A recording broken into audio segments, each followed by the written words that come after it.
Егер де адам электр тізбегінің бір бөлігіне айналатын болса, электр тоғы оның өміріне қауіпті болуы мүмкін. Бұл жағдай орын алғанда ток адам денесі арқылы өтіп адамды электр тоғы соғады.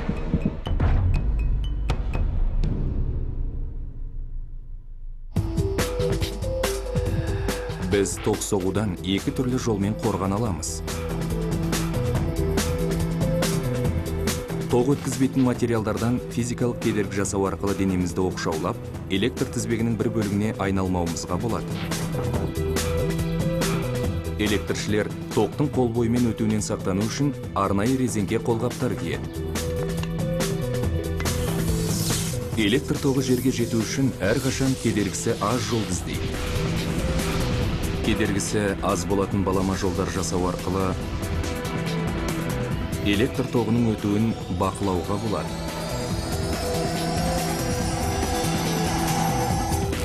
Жайтартқыштар осы қағидамен жұмыс істейді.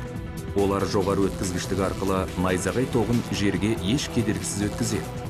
Сол арқылы найзағай ғимараттарға тимей, ішіндегі адамдардың аман қалуына мүмкіндік береді. Электр тоғының соғуынан сақтану үшін күнделікті қолданыстағы электр құралдарында оқшаулау және кедергі қағидалары қолданылады. Құрылғы сымдарын қауіпсіздендіру үшін олар әрқашан оқшаулағыш материалмен қапталады. Егер де сымдар толығымен қапталмаса, қаптама сырты өте қауіпті болуы мүмкін. Осындай жағдай орын алғанда, жеріме сымы деп аталатын сым розетка арқылы қаптама мен жер арасында кедергісі аз тікелей жолды қамтамасыз етеді.